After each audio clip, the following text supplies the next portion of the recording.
Quisiera agradecerte, doctor Luis Antonio Sánchez, la oportunidad de que nos estés prestando esta.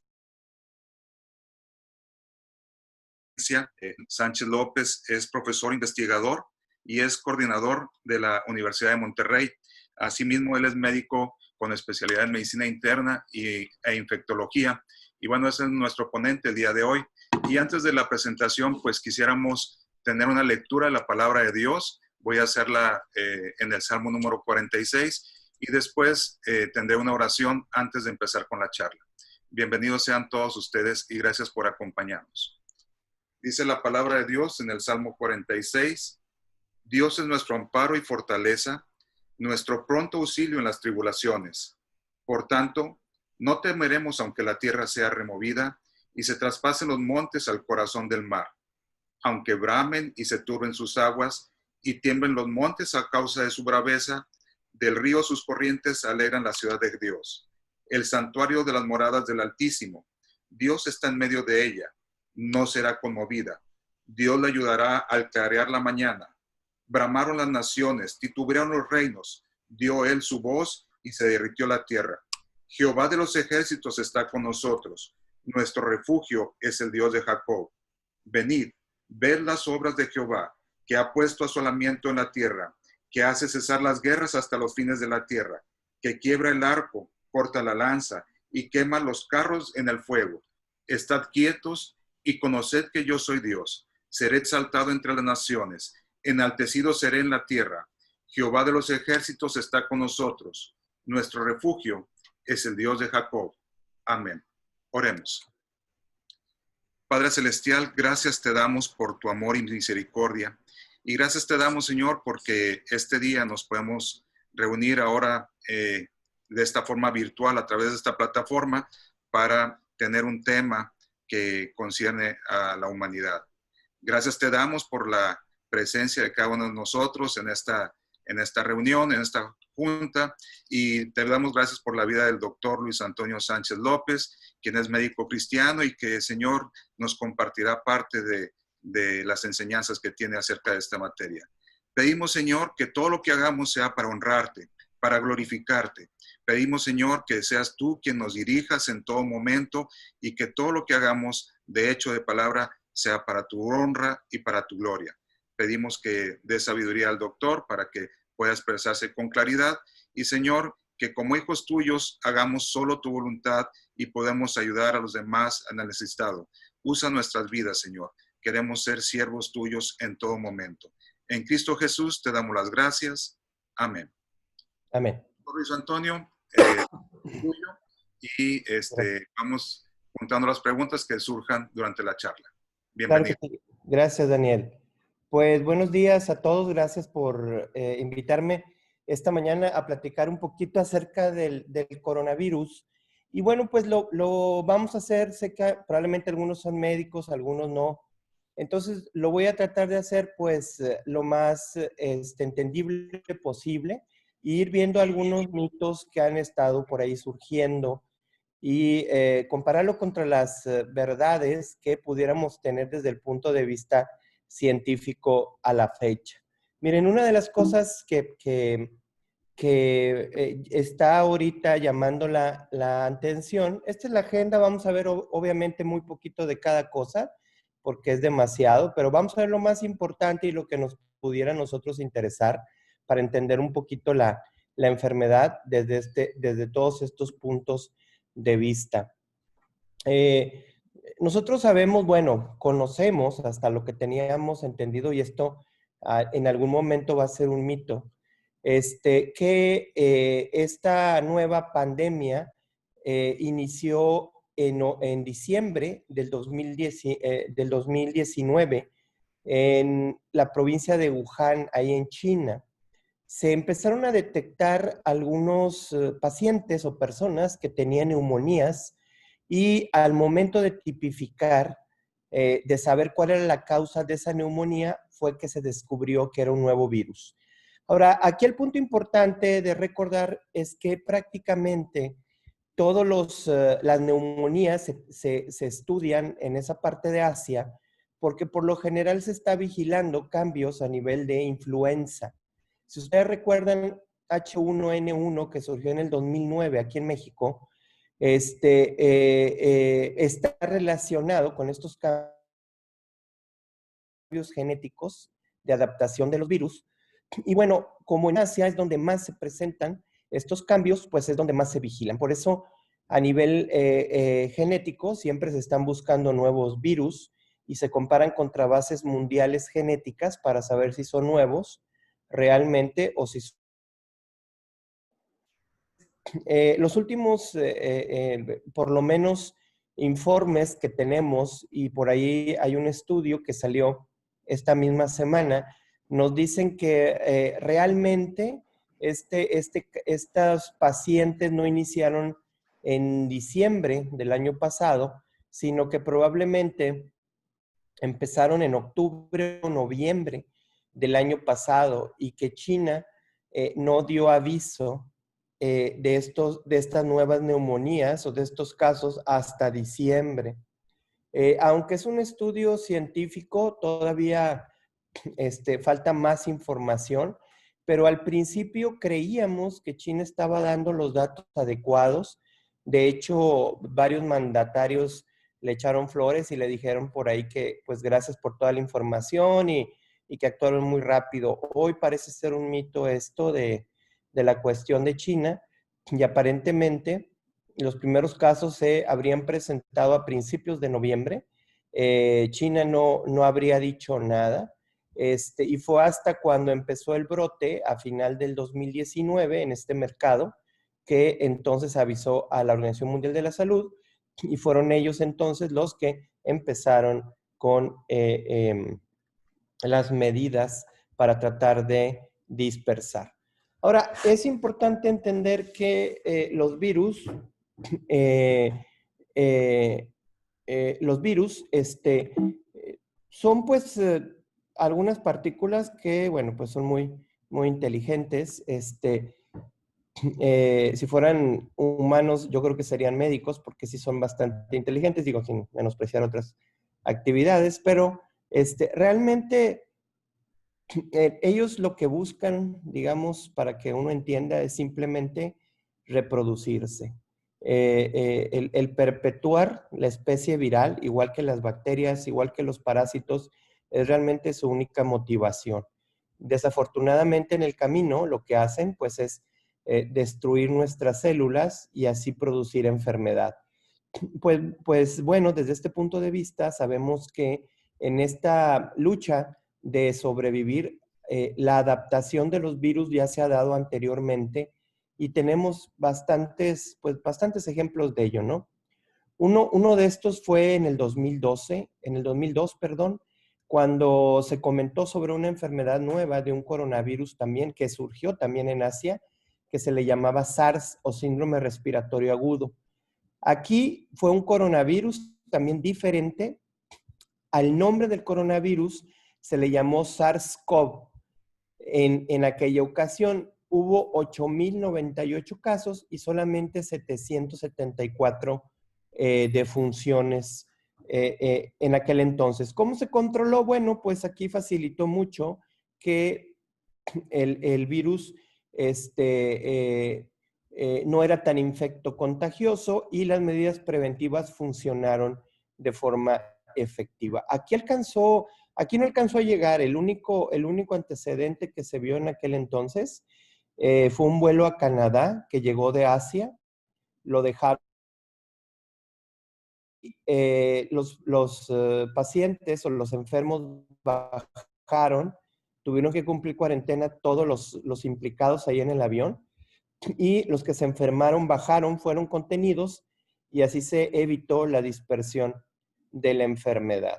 Vean cómo aquí, bueno, pues estas son microfotografías originales de ese SARS y el coronavirus se le llama así porque si ven, notan de su pantalla del lado derecho, se ve únicamente una partícula, una mancha redonda, pero se ve que de ellas salen como espículas o espinas y si lo vemos en forma general o gráfica, pues parecería una corona y por eso se le puso el nombre de coronavirus a este virus.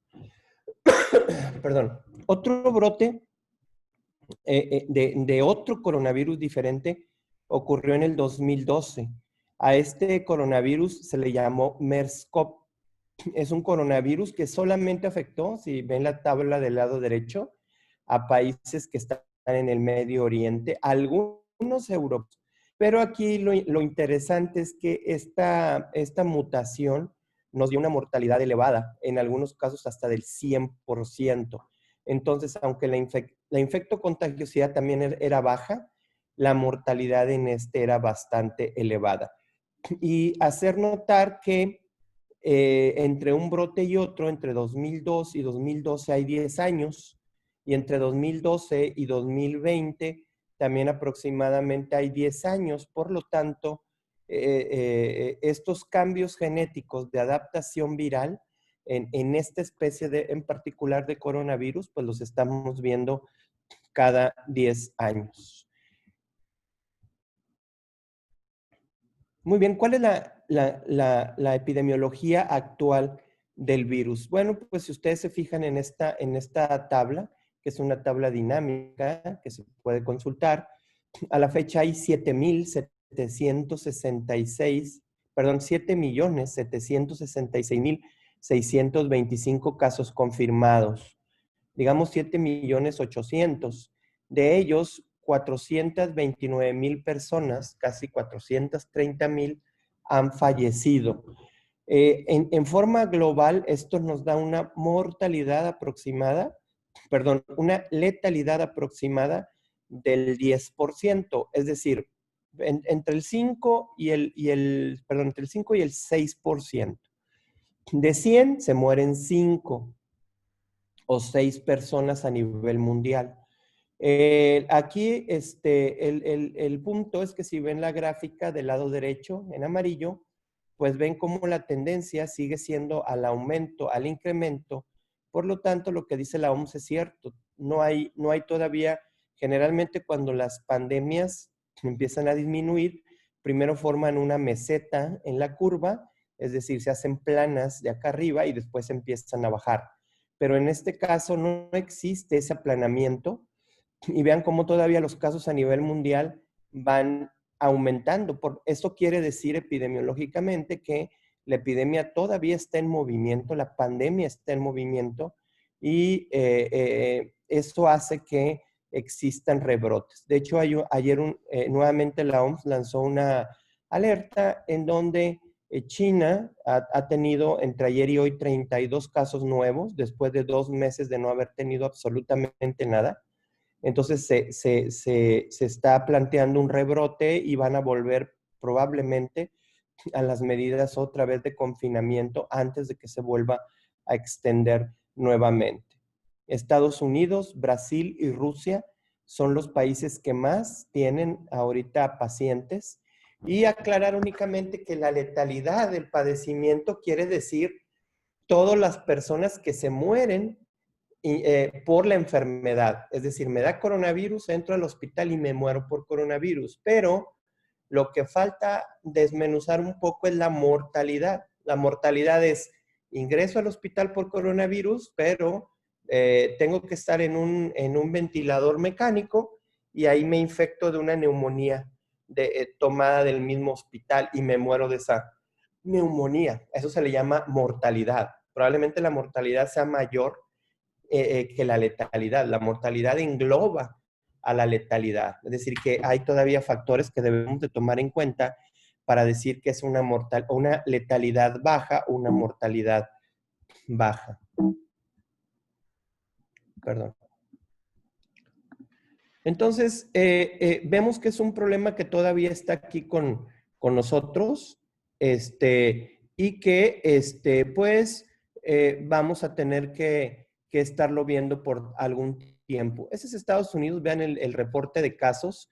Prácticamente las zonas más azules son las que tienen más casos, y a Texas se le ocurrió abrir hace 2 semanas también, y otra vez están con un incremento importante de casos en esta semana. Entonces, bueno, hay que ver también en qué momento la reapertura pudiera ser indicada.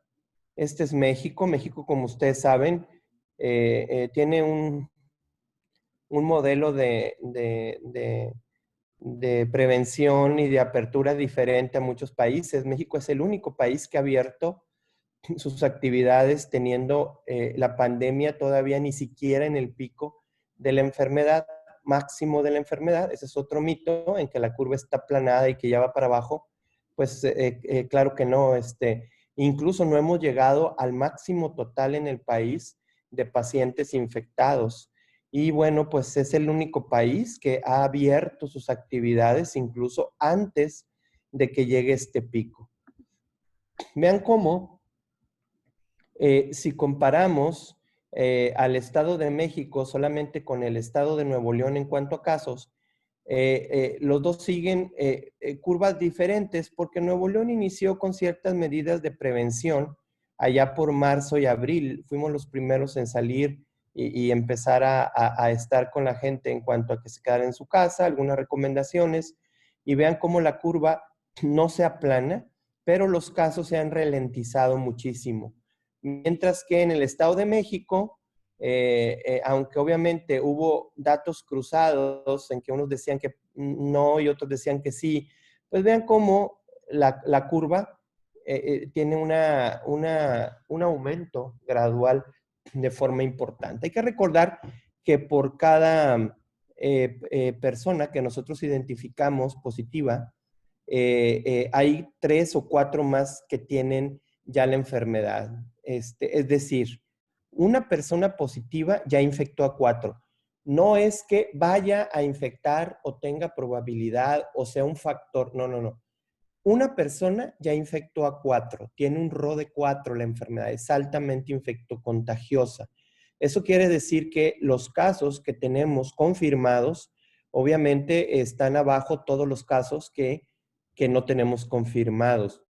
Por lo tanto, la dispersión comunitaria en estos datos, pues no la tenemos establecida. De lo que tenemos como casos positivos en México, vean cómo predomina en hombres la enfermedad. De hecho, la mortalidad es más en hombres, porque predomina más, probablemente porque juega aquí el hecho de que son los que salen más de casa o se mueven más como gente que va al trabajo, que es la comunidad más económicamente productiva. También es un mito eso de las edades. Recuerden ustedes que hay dos cosas importantes.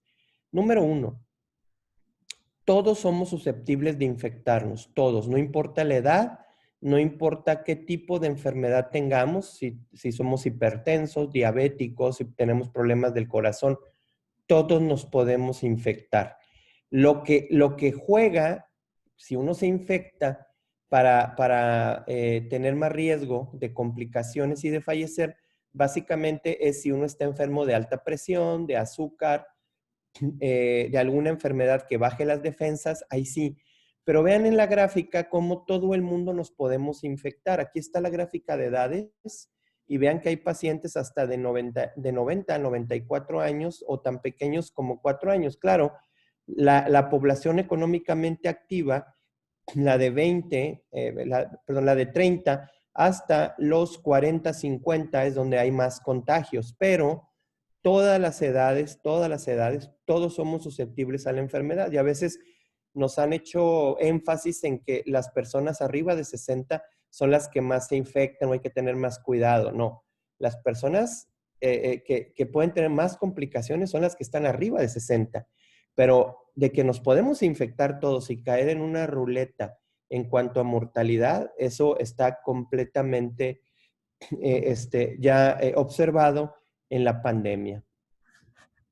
Vean los casos que se han ido presentando a lo largo del tiempo en todos los países. Es nada más para que vean la curva amarilla más cercana. Vean cómo pues realmente ni siquiera hemos llegado a la meseta y mucho menos a disminuir la epidemia a nivel mundial, la pandemia. Si ustedes se fijan, esto va a pasar un buen de tiempo para que esto ocurra, probablemente hasta muy entrado el próximo año. Aquí en México, pues es la Ciudad de México, Tabasco, Baja California, quienes ocupan los primeros lugares de casos nuevos. Y obviamente, pues, aquí está digámoslo así, apostando el gobierno, pues ya no ni siquiera a contener la enfermedad, simple y sencillamente a lo que se llama, y que ustedes yo creo han escuchado, que eso sí es realidad, no es un mito, se le llama inmunidad de rebaño o inmunidad.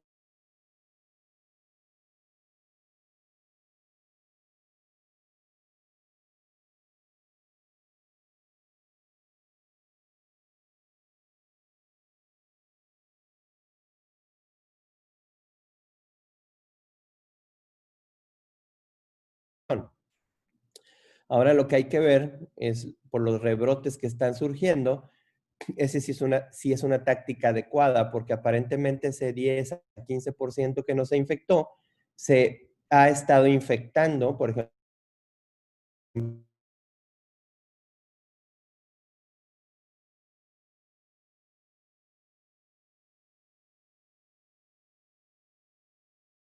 la última en aplicar, cuando no hay más hacia dónde hacerse, estas medidas son las últimas, dejar que simple y sencillamente todos nos infectemos para que la selección natural haga su trabajo y sobreviva el que tenga mejor sistema inmunológico.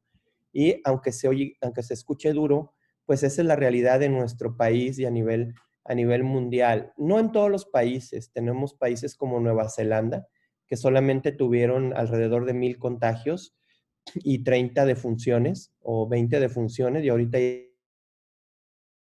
declararon fuera la enfermedad, porque pudieron anticiparse, lo que debimos de haber hecho, anticiparse a toda esta pandemia, ¿no? La estrategia no creo que sea la mejor, pero bueno, es realidad esto de la estrategia de rebaño. Recuerden que lo que quiere aquí el país es básicamente no saturar los hospitales. Ese es su target. El target no es, el objetivo no es que no infectemos, sino disminuir la población de hospitales. Nuevo León, hasta la semana pasada ocupábamos el lugar número 27 en cuanto a los estados, los 32 estados. Obviamente esto va a ir cambiando y hay estados como Zacatecas y Durango en donde la población se ha infectado menos, pero que creemos que va a entrar más tardíamente. Vean el número de personas en el Estado de México, sobre todo en Naucalpan, en Coyoacán, en Ecatepec, Chimalhuacán. Vean cómo la cadena de contagio no para hasta que no toda esa área se vaya a el 80% de contagiados y después empieza a salir de forma, dependiendo del transporte y todo, pero empieza a salir de una manera hacia los bordes, alrededor, a seguir el efecto de infección. Entonces vean cómo pues hay gran cantidad de infección en Coyoacán y en Tlanepantla en otra parte del Estado de México. Aquí en Nuevo León todavía hasta ayer fue el día con más alto número de pacientes contagiados, con sumarle 202. Eso era esperado porque el lunes, hace 2 semanas, empezó a abrir aquí los comercios y la movilidad ya no se le dio importancia. Prácticamente se rindieron ante, pues obviamente yo entiendo, ante cuestiones financieras y todo lo demás. Aquí únicamente estoy hablando desde el punto de vista de salud. Entonces se rindieron en medidas preventivas y bueno, pues al momento de dejar salir a la gente, esto era lo esperado. Igual que el Día de la Madre, igual que tocó por ahí también esto y pues esperábamos ese repunte en estas 2 semanas. Ayer se abrieron los centros comerciales, o antier, por lo tanto en 2 semanas más va a haber otro repunte igual, pero los casos van a ir aumentando. Actualmente llevamos oficialmente 4,781 y pues ayer, el último reporte es que de antier ayer se sumaron 6 defunciones más, son 179. Ahora, sí hay que recordar aquí que todo lo que hemos visto de defunciones, el 10%, el 5%, y entre paréntesis, lo que tenemos de datos que sepa Dios si estén bien o no en México, nos dan una tasa de letalidad del 10%. Es decir, aquí en México, con los datos que tenemos, de 100 se mueren 10, mientras que a nivel mundial de 10 se mueren 6. No sabemos si es algo por los datos o porque tenemos mayor cantidad de diabéticos, hipertensos, sobrepeso. No lo sabemos, eso lo vamos a saber hasta después. Pero lo que voy es que quiero que se entienda que la realidad de las defunciones no está en la persona que fallece, sino en el impacto que tiene esta persona en la familia que fallece. Hemos visto que una parte de los fallecimientos están en esta situación entre los 30 y los 50 años de edad. A veces no tienen, muchas de las veces no tienen ninguna enfermedad previa y el paciente puede fallecer incluso en 24, 48 horas. Y es dramático ver en los hospitales a las personas cuando llevan a su familiar, ya no se les permite verlos. Y es cierto, eso no es un mito, es una realidad. El paciente ya no se entera ni cómo está, ni nada, lo saluda únicamente por videollamada. Y prácticamente hemos visto mortalidades tan sorprendentes como 24 horas después de llegar al hospital.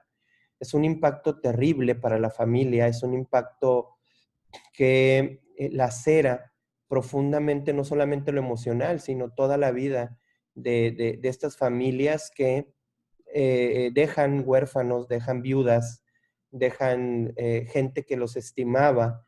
Y bueno, pues no son cifras realmente alegres en cuanto a la mortalidad de la enfermedad. Y máxime si asumimos que todos estamos en esta ruleta rusa en donde nos puede tocar en algún momento la enfermedad y sin tener ninguna otra podemos fallecer tan rápido como 24 horas. La mortalidad, es decir, el que se complique es con otra cosa dentro del hospital es alta. Aunque no la tenemos medida, es alta. Por lo tanto, puedes ir pasando el coronavirus, infectarte de algo más en tus pulmones y morir de una bacteria muy resistente tomada del hospital. Yo creo que sí hay que tener conciencia nosotros como personas que, a diferencia del gobierno, estos no son números y ellos los van a estar dando y saben cuál es la estrategia. La estrategia, como les dije, simple y sencillamente es seguir con la enfermedad como vamos. Ya no hay medidas preventivas, ya no hay medidas de contención, es simple y sencillamente, pues desafortunadamente al que le toque la enfermedad y la mortalidad y la letalidad, pues ahí estamos todos incluidos. Pero es una lástima ver a tanta gente destrozada y asumir que esto es normal, cuando realmente pues es un mito, esto no es normal.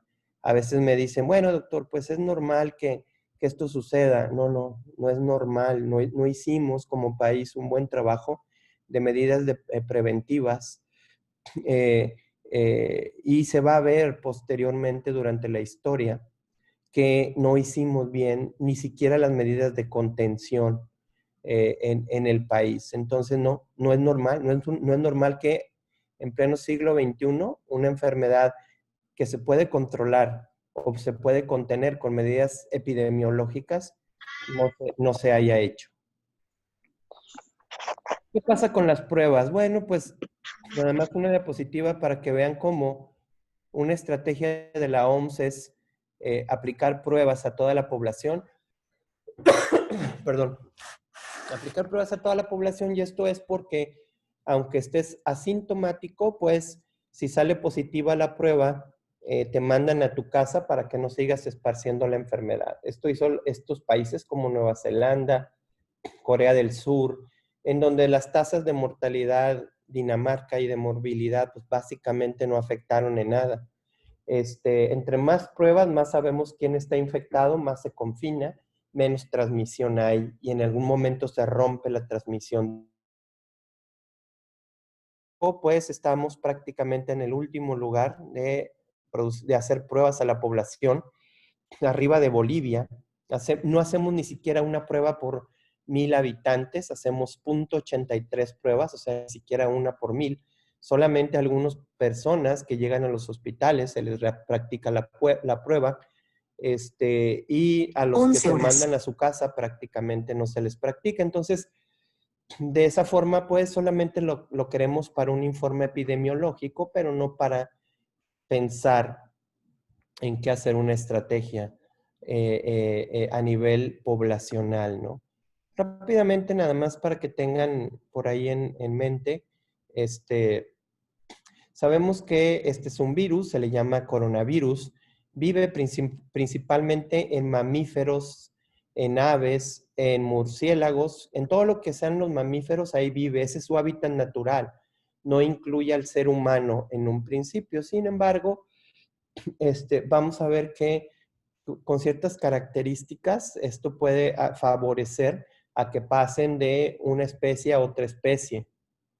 También en las aves, igual que en el humano, producen enfermedades respiratorias, hepáticas e intestinales. Cabe aclarar que en el COVID-19 hay pacientes, el 10% de los pacientes de 110 que presentan síntomas van a ser síntomas a nivel intestinal como diarrea y fiebre. Es decir, no diarrea y tos, no fiebre y tos como estamos acostumbrados. Un 10% se nos presentan como diarrea y como fiebre. Vean cómo hay coronavirus ya circulando en el ser humano, porque obviamente ha habido paso entre especies de un lado hacia el otro. Este es el coronavirus en una fotografía un poco mejor, el actual. Y vean pues que es muy simple, es un virus que tiene simple y sencillamente una membrana, que es el círculo, es eso que se ve como pelitos hacia afuera, son los anticuerpos que simplemente le sirven para anclarse a nuestros receptores. Y lo de adentro más oscuro es un material genético con el que únicamente buscan replicarse a sí mismos. Es un virus RNA. En medicina esto se le llama antígenos a estas espículas que como les decía yo, sirven única y exclusivamente para pegarse a nuestra célula. Es un virus para los médicos RNA positivo.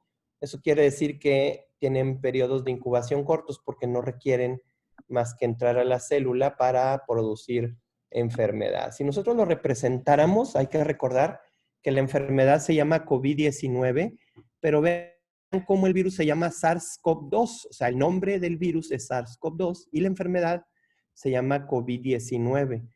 Si ustedes recuerdan, les mencioné que hay un SARS-CoV que dio la enfermedad del SARS en el 2002. A este se le puso 2, o sea, el mismo nombre, pero 2, porque genéticamente se parecen hasta en un 98%. Y eso pues dio cierta ventaja en ciertas cosas en cuanto a estudio del mismo virus, ¿no?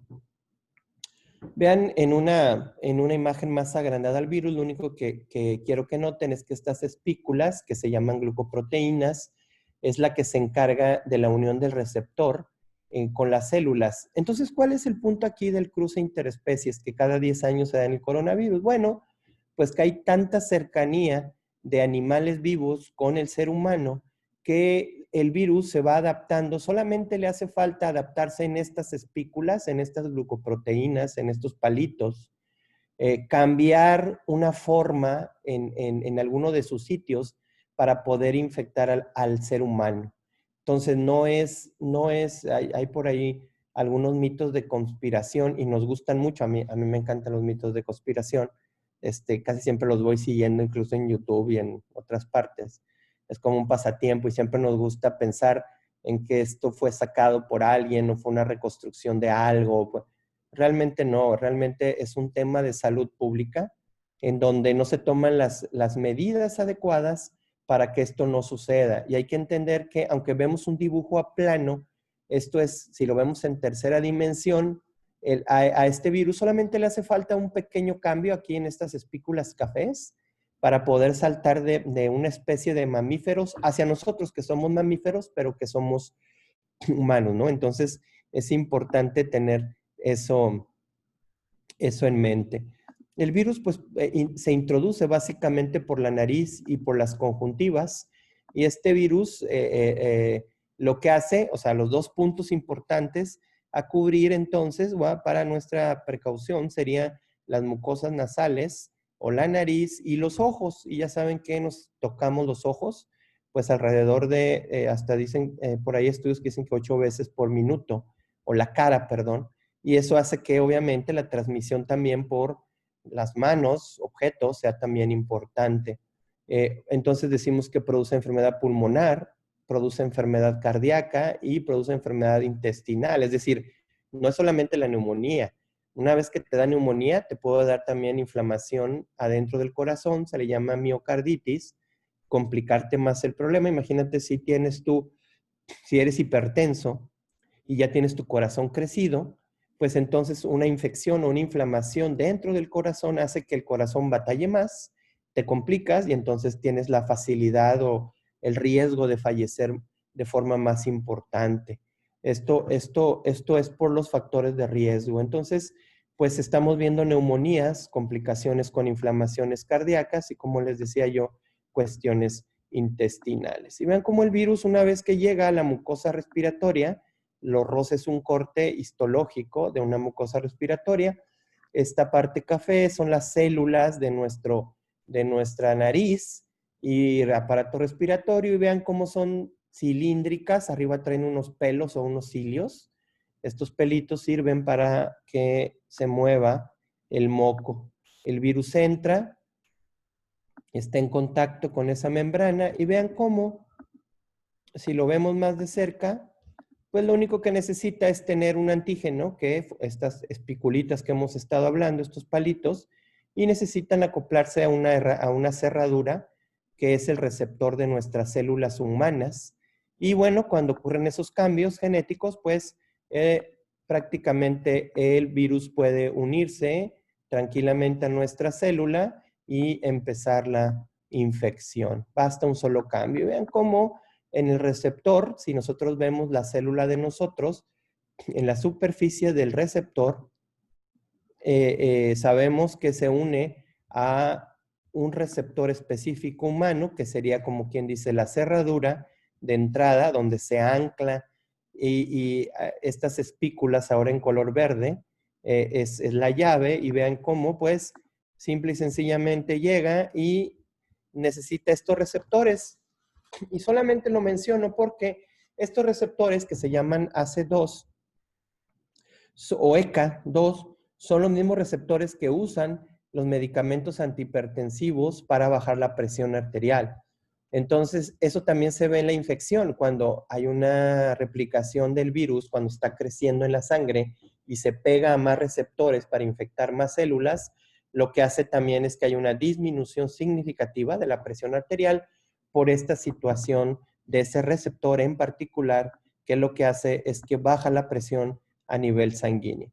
Vean cómo el virus lo único que tiene que hacer es fusionarse, es decir, se une su membrana, como ya lo vimos, al interior, entra, o lo único que debe de entrar al citoplasma de nuestra célula, al interior, es el RNA viral, que es donde está el material genético. No tiene que hacer otra cosa, el RNA viral se disfraza como si fuera un RNA de nosotros, porque es positivo, va a unas partículas que se llaman ribosomas, que son las máquinas de hacer proteínas en nuestras células y que son las que hacen todas las proteínas de nuestros componentes, pero ahora están haciendo proteínas para el virus.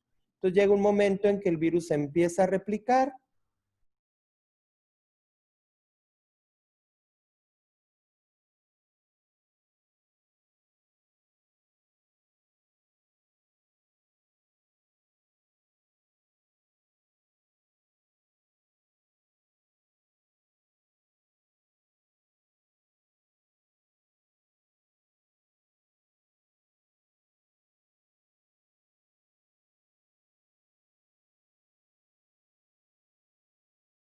Si está marcado aquí en esta tablita el día 0, que es cuando uno adquirió la enfermedad, van a pasar 14 días, típicamente 5, pero vamos a decir 14 días en el que ya tenemos la infección en el pulmón, en la garganta, en la nariz, y que no tenemos síntomas. Pero a partir de 4 días antes de que empiecen los síntomas, 4 días antes, ya empezamos a transmitir la enfermedad. Entonces, aunque haya gente que veamos bien, puede ser que ya tenga el virus replicándose por 14 días y al momento de estar 4 o 5 días antes de aparecer los primeros síntomas, que son básicamente tos y fiebre en su mayoría, pues ya están infectando.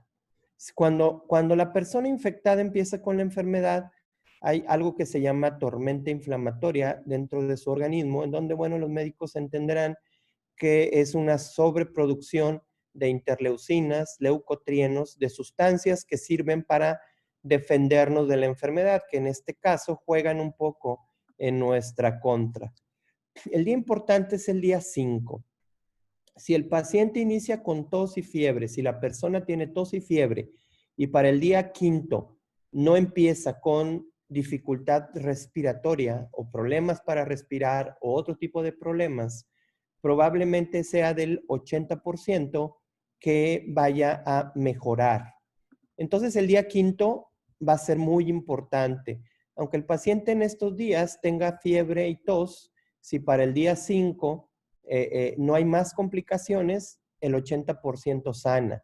El problema es ese 20% en donde sigue la tormenta inflamatoria, el paciente tiene alguna otra enfermedad o no la tiene y se presenta, los médicos también me van a entender, un shock séptico, básicamente algo parecido al shock séptico, lo que lleva entonces el paciente a la muerte. Entonces, más o menos, si el paciente está entre el día 5 o el 7 y no se ha complicado en cuanto a dificultad respiratoria o alguna otra sintomatología, el paciente muy probablemente sea del 80% que vaya a sanar. Si el paciente inicia con fiebre incontrolable, con dificultad respiratoria el día 5 o 6, muy seguramente es el paciente que peor le vaya a ir y que tenga una mortalidad alta de la enfermedad. Si el paciente es de ese 80% que sana, 14 días sigue convaleciente, se le quita la fiebre, es decir, el cuadro solamente dura 14 días, 14 días sigue con algo de fatiga y 14 días tarda más para sanar. Es un mito eso de que las personas se vuelvan a infectar después de que ya salen de una infección. No, lo que pasa es que hay una recaída. El paciente que sale o que sana puede no expulsar al virus o no clarear o no terminar el proceso infeccioso en estos 14 días y lo que pasa es que vuelve a tener algo de sintomatología en una semana más, algo de tos, algo de fiebre, y después sana completamente. Entonces, no es que se reinfecte, ese es un mito, es una recaída en donde su mismo virus vuelve otra vez a aumentar un poco su carga viral y puede presentar esto. Esto se ha visto en un 5% de la población que se está recuperando. Pero una cosa importante de ver es que desde 4 o 5 días antes de que la persona esté sin síntomas, durante todos los síntomas y hasta 14 días después, el paciente está infectando a los demás. Eso quiere decir que el confinamiento tendría que ser, bueno, si lo pudiéramos detectar temprano, 4 días antes, durante todo este periodo sintomático y 14 días después, aunque el paciente ya se sienta bien.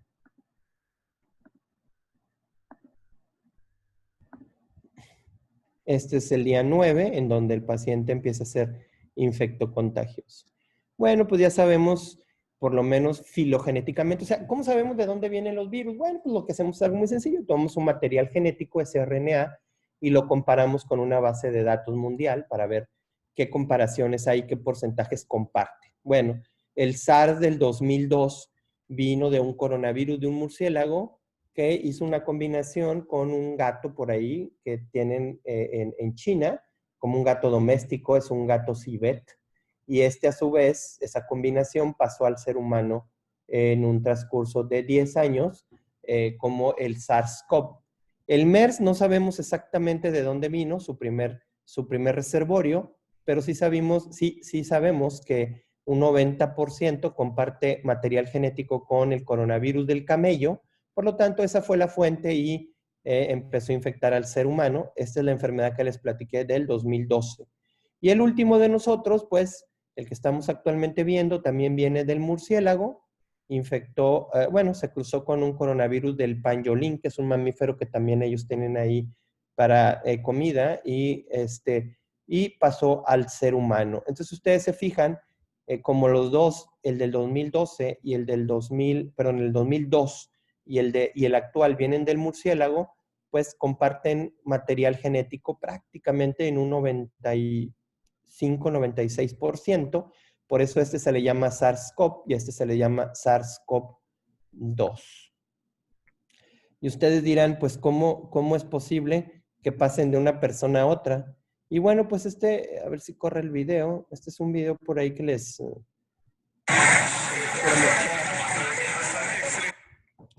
Este video es un mercado, no es el mercado de Wuhan ni mucho menos, es un mercado de Asia, me parece que es de Tailandia, pero vean cómo la convivencia de personas con animales vivos, por ejemplo, aquí están los patos, estos patos pues son los que transmiten la influenza, donde hay cambios.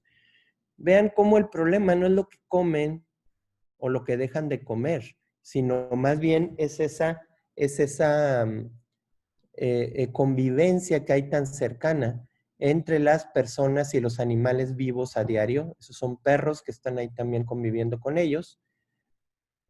Cómo esa convivencia diaria va haciendo que los virus, que bacterias incluso, que son exclusivamente de mamíferos no humanos, vean cómo la gran concentración de personas va haciendo que los virus pues simplemente se vayan adaptando. Si falta 1 o 2 cambios genéticos para poderse adaptar, el virus lo hace tranquilamente. Es como nosotros como personas que hemos estado adaptándonos en situaciones diferentes, es lo mismo que hacen. Ahí están los perros asados, vean cómo los cocen antes de comérselos. Y bueno, pues esto obviamente al momento de cocerlo, ya saben ustedes que todo lo que pasa por fuego, pues prácticamente se depura. Pero el problema no es ese, el problema es que comen vivo, llevan vivos los animales al mercado. Ahí están los murciélagos que se venden también. Y bueno, aquí el punto de vista y que quiero que capten en salud pública es que la Organización Mundial de Salud o alguien tendría que, ahí están las víboras, tendría que poner directrices en estos mercados para que no lleven a los animales vivos. Si ya sabemos que esto es lo que está produciendo los cambios genéticos, ¿verdad? Pues lo que tenemos que hacer es impedir esto, aunque sea cultural. Ahí están los gatos Ibet, si ustedes los ven, que son los gatos de las mascotas. Es impedir que esto suceda. Y creo que no se le ha dado la relevancia importante y se trata de controlar una enfermedad que se puede muy bien controlar. Ahí están los gatos, vean cómo están vivos, los matan ahí para que, para que se lo lleve la persona fresca, ¿no? Si ya sabemos, entonces, hoy que tenemos más conocimiento, pues la solución es simple, hay que meter bastantes medidas de prevención en estos países. Ahora, ¿por qué sé que no es una conspiración? Bueno, pues porque durante la historia hemos tenido grandes epidemias y esto va desde la peste, allá en el 165, 180 después de Cristo. Esta fue una serie de enfermedad que no se sabe bien de qué virus o bacteria fue, pero está registrada. Y aquí llegó a matar 5,000 personas al día en Roma. Y vean cómo por ahí de los 500 está también la plaga de Justiniano, en donde llegó a través de un barco a China, proveniente de China y de India, y hubo una mortalidad de 50 millones, entre 25 y 50 millones de personas, ¿no? Está la peste negra, está la plaga italiana, y aquí en México tuvimos ahí por los 1300, vean, una especie de salmonela que no era de nosotros, llegaron por ahí los españoles y mató prácticamente a la mitad de la población nativa. Entonces, ¿cómo no es una conspiración? Pues porque anteriormente, si ahorita se dice que puede haber una manipulación genética y quimeras para poder aventar un virus y no sé qué, pues tenemos en la historia atrás datos en donde no había ingeniería genética, donde no había absolutamente nada de este conocimiento, no sabía ni siquiera qué es lo que estaba pasando y ha habido brotes que tienen una mortalidad también bastante importante. Por lo tanto, no es una conspiración. Esto va básicamente por algo más sencillo, que son los hábitos que tenemos nosotros los humanos con los animales y con las especies. Muy bien. Ya Así, sabemos que la doctor. infección se transmite por aire, por gotitas de flush. Estas gotitas de flush que son las que ustedes escuchan, que son las gotas que nosotros aventamos al momento de hablar, de estornudar o de toser. Estas gotas las transmite la persona infectada y lo más importante es que sí, eso sí es una realidad, no es un mito, sí caen como pesan, aunque no las veamos, pesan, caen las gotitas 1 metro, o sea, no vuelan más de 1 metro de distancia, por lo tanto, el estar a 1 metro de una persona, 1,5 metros, pues sí, es una distancia segura para que esas gotitas no lleguen a la nariz o no lleguen a los ojos, a la conjuntiva de nosotros. Eso sí tiene una cuestión científica, ya lo sabíamos desde influenza. 1 metro es lo adecuado para estar entre persona y persona, para tratar de que al momento de que tosa, incluso hable, en un paciente sin síntomas, si ya trae el virus en la boca y habla, expulse esas gotas y si estamos a menos de 1 metro, puede caer en la nariz y puede caer también en la conjuntiva de los ojos. ¿Cuál es el cuadro clínico que más frecuentemente vemos? ¿Qué presenta el paciente? Bueno, pues básicamente lo que vamos a hacer nuestro diagnóstico, como ven en este estudio, es arriba vemos la fiebre y abajo vemos la tos. La fiebre está en rojo, vean cómo se presenta muy frecuentemente. Estos son datos de pacientes reales. Y vean abajo la tos, que es la que más se presenta. Entonces, tos y fiebre es como inicia el padecimiento. Vean cómo no inicia con algo de catarro, con algo de dolor de garganta, con algo de malestar general. Generalmente inicia con fiebre. A esto se le puede ir sumando, por ejemplo, anosmia, es decir, que el paciente no huela bien o pierda un poco la sensibilidad del olfato. Puede haber también, junto con la fiebre, la tos, ahí sí el catarro. En muy pocas personas rinorrea es el escurrimiento nasal. Si ustedes se fijan, básicamente es muy pequeño el grupo en esta gráfica. Y vean cómo un 10%, como les comentaba, que es la línea verde o azul más oscura, se presentan como diarrea y fiebre. Esto me pasó en un centro médico, en donde un gastroenterólogo consultó a alguien por fiebre y diarrea y resultó que tenía coronavirus y hubo un brote de médicos ahí. Entonces, es muy importante para nosotros los médicos tener esto en cuenta y para el paciente también. Aunque la gran mayoría empieza como tos y fiebre, hay una parte que no lo hace así. ¿Por qué? Porque es una pandemia. En una pandemia hay un movimiento que no es el frecuente de la enfermedad. Por eso se muere la gente que no tiene tampoco enfermedad. Una vez que la pandemia se regula y van a pasar los años, este coronavirus se va a ir al invierno y no va a presentar esos síntomas, solamente va a presentar tos y fiebre. Pero en una pandemia el movimiento es tal que presentan más síntomas. Doctor Luis Para los Antonio, médicos no hay un diagnóstico diferencial en las radiografías. En cuanto afecta a los pulmones, esta es la radiografía de la gente, de los 2 primeros pacientes reportados en China.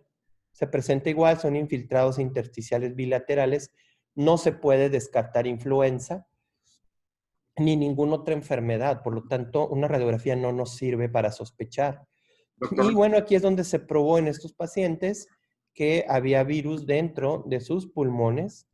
Y vean cómo para los médicos del lado izquierdo es un crecimiento de células del pulmón, de neumocitos, y del lado derecho le inyectan el virus y vean cómo hace un halo transparente en donde hay una gran destrucción de células. Por lo tanto, su efecto de patogenia, o sea, de producir enfermedad es citopático, destruye la célula para salir, ¿no?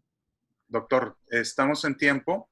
Muy Es- bien, ¿cuáles son las complicaciones que hemos estado viendo? Bien, como ya ven ustedes, no solamente infecta las células pulmonares, sino también las células cardíacas, las intestinales, las hepáticas y en cierta forma, menos del 2%, las células neurológicas. Por lo tanto, vean cómo la gente fallece de problemas pulmonares de embolias o accidente vascular agudo, problemas neurológicos, hay problemas cardíacos relacionados con arritmias, infartos, que pueden llevar a la muerte al paciente. Saben que estamos viendo una cosa muy interesante que aún no documentamos, pero que sí se ha presentado y lo he estado siguiendo en varios países. El paciente mejora, se da de alta y fallece en su casa al momento de que se le da de alta. Y se ha visto que estas afecciones son por el embolismo que hay o la formación de trombos que hay. El paciente generalmente muere de un infarto o de un accidente cerebrovascular o una embolia. Y eso quiere decir que pues aún no entendemos toda la enfermedad. Muy bien, y ya casi para terminar, únicamente vamos a decir que tenemos estudios en donde ya sabemos que, vean cómo los pacientes mayores de 65 años, o sea, si la persona se infecta, ¿cuál es el factor de riesgo mayor para complicarse y probablemente fallecer? Edad arriba de 65 años, tener una enfermedad cardíaca previa, la que sea, tener una enfermedad pulmonar como EPOC o bronquitis, ser fumador, afecta hasta un radio importante, casi del dos veces más. Esos son los factores importantes para complicación, aunado a nosotros en diabetes, aunque no es un factor que se ha dicho al 100%. El diagnóstico, ya saben ustedes, que es obteniendo una pequeña, un hisopo metido a la nariz, de ahí se va una maquinita y lo que hace es que busca el material genético de la persona, de la persona y del virus para poder hacerse positivo. Y bueno, pues una última slide, nada más para decirles que a la fecha no hay tratamiento que realmente haya demostrado ser bueno. Las vacunas, bueno, el tratamiento rápidamente solamente va hacia los sitios en donde el virus puede actuar. Por ejemplo, lo que sí tenemos aquí y que hemos estado dando es lopinavir ritonavir, que es un medicamento que sirve para el VIH, que funciona cuando el virus se ensambla al final y sale de la célula. El otro que conocen ustedes, que es la hidroxicloroquina, básicamente funciona a nivel de la unión del virus con nuestra célula, impide que se una.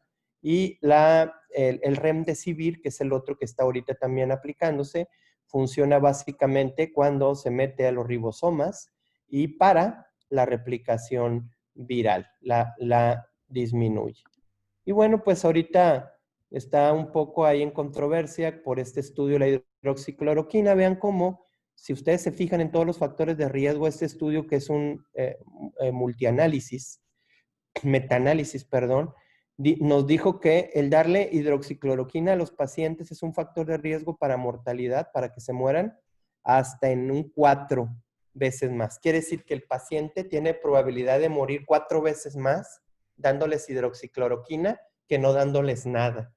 Todavía está en controversia. La OMS suspendió todo lo que fue hidroxicloroquina por esto, pero ahora otra vez han dado otra oportunidad al medicamento. La verdad es que lo estábamos utilizando nosotros y ya no lo estamos haciendo. Doctor, es tiempo de concluir la plática. ¿Sí me escucha? Y bueno, pues este es el estudio simple, es el del remdesivir, que es el único que tenemos ahorita, que solamente funciona mejor en los primeros 10 días de inicio de la enfermedad y solamente en el 65% de los pacientes. Hay combinaciones que se están estudiando, que van en fases muy tempranas, como esta en particular. Y bueno, pues decirles que la vacuna, pues no la esperamos de aquí a 1 año y medio. Ayer vi una noticia de que Rusia tenía o Alemania iba a implementar una vacuna y que rápidamente la iba a sacar. Pues realmente no es tan sencillo por todo lo que implica, ¿no? ¿Qué nos queda? Pues nos queda las medidas que hemos estado diciendo siempre. Nuestro lavado de manos clínico, es decir, lavado de manos, entre más te laves las manos, uses gel alcohol cuando salgas, cuando estés en contacto con personas, es mejor. Ahorita mi recomendación es, yo sé que volvieron a abrir comercios, trabajos y todo, y es una recomendación obviamente algo utópica, pero sigue siendo el no salir todavía a reuniones ni a conglomeraciones, puesto que apenas vamos hacia arriba en la curva de Nuevo León. El cubrebocas, ¿qué tanto funciona? Pues realmente no hay estudios que nos digan que contribuye a que funcione. Bueno, ese es el mapa de las vacunas, nada más decirles que hay 77 vacunas probándose. En 3 de ellas está el Hospital San José, el Universitario y el Alhambra. Y bueno, pues vean que aunque hoy se recomienda la mascarilla quirúrgica, sobre todo para la gente que no está en un área viendo pacientes, como médicos generales, por ejemplo, a diferencia de esta, del N95, es más chiquita en cuanto a microporos y no permite pasar partículas más pequeñas y solamente se utiliza para médicos que están viendo pacientes. Realmente hay controversia en si funciona o no para la población general. Yo les diría que si las van a utilizar, sepan cómo utilizarlas, no tocándolas y moviéndolas a cada rato. Hay un solo estudio con un modelo matemático en donde proyectado en Washington, que fue la ciudad con mucho movimiento de COVID, en donde este estudio nos dice que aparentemente el uso de máscaras sí funciona, pero solamente en población en donde hay mucho movimiento de la enfermedad y uno tiene que salir. Entonces, esto aparentemente es cuando el pico está en su máximo esplendor, es cuando funciona realmente. Y bueno, pues lo que tenemos que hacer desde ese punto de vista, pues entonces es simplemente estar lo más apegados a lo que es nuestra mascarilla, sabiéndola utilizar, lavado de manos, uso de gel alcoholado y el confinamiento en casa. Vean la enorme carga viral que hay en la faringe de los pacientes con esta enfermedad. Es muchísima carga viral, por eso la transmisión se facilita mucho, aún con las gotitas de flush. Ahora, ¿sirven estas cosas como la cuarentena? Sí, hoy tenemos estudios en que sí. Bien aplicada la cuarentena, claro que funciona. Hay estudios que ya lo determinan, que junto con otras medidas funciona. ¿Funciona el Lysol? Sí, sí funciona el Lysol. Ya tenemos, vean este estudio, hay muchos, contra el SARS-CoV, que es el hermanito del SARS-CoV-2, por aproximadamente un minuto. Un minuto en la superficie, 30 segundos. También funciona muy bien el cloro. Prácticamente destruye al virus inmediatamente, haciendo diluciones de 99 partes de agua con una de cloro. Vemos cómo el virus se inactiva inmediatamente, dejándolo actuar 30 segundos, que es lo mejor que tenemos.